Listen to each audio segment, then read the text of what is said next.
कलयुग का दूसरा चरण चल रहा है। हर जगह कलयुग का प्रभाव देखने को मिलता है, लेकिन धरती पर खासकर भारत में एक ऐसी जगह है जहां अभी तक कलयुग का प्रभाव नहीं पहुंचा है। यह एक ऐसा तीर्थ स्थान है जहां के दर्शन के बिना आपकी चार धाम की यात्रा भी अधूरी मानी जाती है। इसे इस पावन भूमि का महान तीर्थ बताया गया है। इसे तीर्थों में तीर्थ कहा गया है।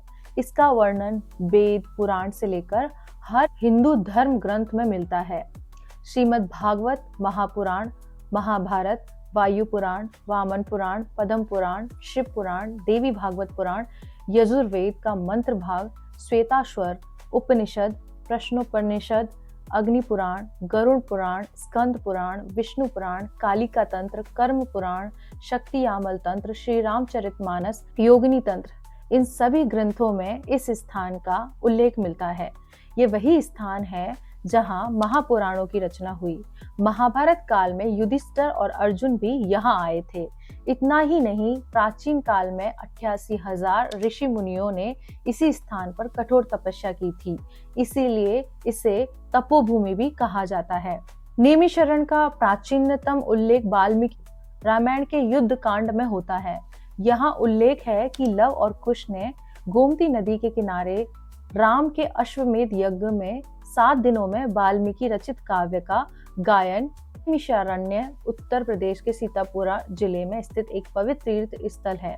ये गोमती नदी के किनारे बसा है। नैमिषारण्य को चक्र तीर्थ नैमिषारण्य के नाम से भी जाना जाता है। नैमिषारण्य से कई कथाएं जुड़ी हुई हैं। चलिए इसके बारे में हम जानते हैं। कहा जाता है भगवान ब्रह्मा के चक्र ने पृथ्वी में छेद किया था, जिससे पानी का विशाल भंडार बना था। पौराणिक कथाओं के मुताबिक भगवान राम ने नैमिषारण्य में ही अश्वमेध यज्ञ किया था। कहा जाता है वो स्थान है जहां पे महर्षि दधीचि ने देवताओं की मदद के लिए अपने प्राणों की आहुति दी थी। नैमिषारण्य में ही महर्षि शौनक ने ज्ञान सत्र किया था। नैमिषारण्य में ही महापुराण लिखे गए थे और पहली बार सत्यनारायण की कथा सुनाई गई थी। नैमिषारण्य में कई मंदिर हैं। हम उन मंदिरों के बारे में आपको बतलाते हैं। सबसे बड़ा है शक्तिपीठ, जो माँ ललिता देवी को समर्पित है। श्री नारद मंदिर, हनुमानगढ़ी मंदिर, पंचपुराण मंदिर, व्यास गद्दी, पंच पांडव मंदिर, ऐसी जगह जहाँ पे आज भी पाताल लोक से पानी आता है। चलिए जानते हैं। गोमती नदी के किनारे स्थित है नैमिषारण्य में स्थित 108 पीठ में से माँ ललिता देवी शक्ति पीठ विशेष महत्व रखता है। 88,000 ऋषियों की तपोभूमि सीतापुरा के नैमिषारण्य में स्थित 108 पीठ में से माँ ललिता देवी के शक्ति पीठ की महत्ता भारत के कोने कोने में आए हुए श्रद्धालुओं की जुड़ी आस्था को देखकर लगाया जा सकता है। लगभग 200 वर्ष पुराने माँ ललिता देवी के मंदिर में हजारों की संख्या में भक्त नित्य प्रतिदिन भगवान ब्रह्मा के द्वारा फेंके गए चक्र में स्नान कर माँ ललिता देवी के दर्शन कर सुख का अनुभव प्राप्त करते हैं। माँ ललिता देवी में आए सभी भक्तों का ये मानना है, नैमिष स्थित चक्र में स्नान करने के बाद माँ ललिता के दर्शन करने से सभी पाप नष्ट हो जाते हैं। सारे तीर्थों में एक है नैमिषारण्य की भूमि। ये एक ऐसा तीर्थ है जहां आकर आपने स्नान नहीं किया तो आपके सारे धामों की पूजा व्यर्थ चली जाती है। ऐसी दूसरी मान्यता है कि माँ भगवती सती ने अपने पिता दक्ष प्रजापति के यज्ञ में अपने पति भगवान शंकर के अपमान के कारण अपने को यज्ञ कुंड में भस्म कर दिया था। तब भगवान शंकर ने यज्ञ विध्वंस कराया। माँ सती के पार्थिव शरीर को कंधे पर लटकाकर उनके वियोग में इधर उधर भटकने लगे, जिससे संघार सृष्टि रुक गई। तब भगवान विष्णु ने क्रोधित होकर सुदर्शन चक्र से माँ सती के 108 टुकड़े कर दिए और जहां जहां उनके शरीर का खंड हुआ वह सिद्ध पीठ हो गए। नैमिषारण्य में माँ सती का हृदय भाग गिरा, जिसके कारण यह स्थान ललिता देवी सिद्ध पीठ के नाम से प्रसिद्ध हुआ। जो भक्त सच्चे मन से चक्र में स्नान के पश्चात माँ के दर्शन करता है, वह संपूर्ण जीवन सुख से व्यतीत करता है। नैमिषारण्य में अनेक देव स्थल भी मौजूद है।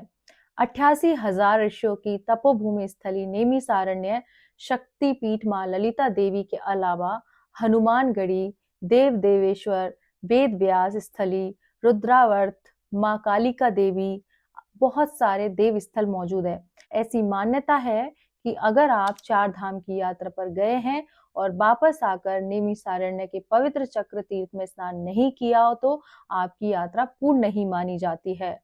क्योंकि मान्यता है कि जब देवताओं को तपस्या के लिए धरती पर स्थित नेमिषारण्य में ही तप करने के लिए बताया गया था, इसीलिए इस धरती पर सभी तीर्थों में एक योग्य तीर्थ नेमिषारण्य की माना जाता है।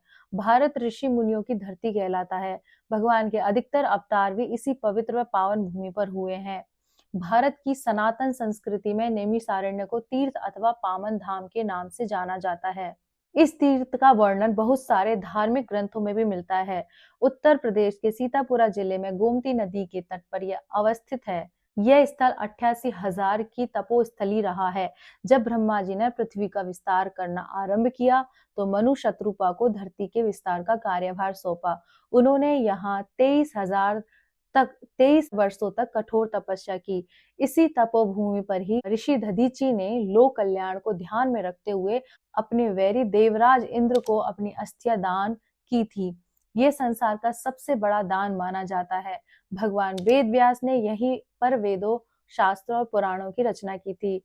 श्री रामायण में तुलसीदास जी की इस स्थली का वर्णन करते हुए तीर्थवर नेमिषारण विख्याता अति पुनित साधक सिद्धिदाता। शास्त्रों में बताई गई कथा के अनुसार एक समय दैत्यों के भय से दुखी होकर ऋषिगण ब्रह्मा जी के पास जाकर कहने लगे, हे सृष्टि रचयिता, धरती पर किसी ऐसी जगह के बारे में बताएं जहां हम बिना किसी डर के धर्म कार्य और तप कर सके। उनके विनय करने पर ब्रह्मा जी ने अपने तपोबल से सूर्य के समान तेजपूर्ण चक्र प्रकट किया और ऋषियों से कहा, आप इस चक्र का अनुसरण करें। जहां इसकी नेमी मतलब धुरी भूमिगत होगी, मतलब भूमि में धस जाएगी, उसी स्थल पर निवास करो।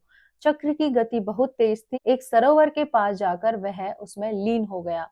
कुछ लोगों का कहना है यहाँ पर भगवान विष्णु का सुदर्शन चक्र गिरा था, इसीलिए इसे सरोवर चक्र तीर्थ के नाम से जाना जाता है। माना जाता है कि यहाँ पर पाताल लोक के अक्षय जल स्रोत से जल आता है।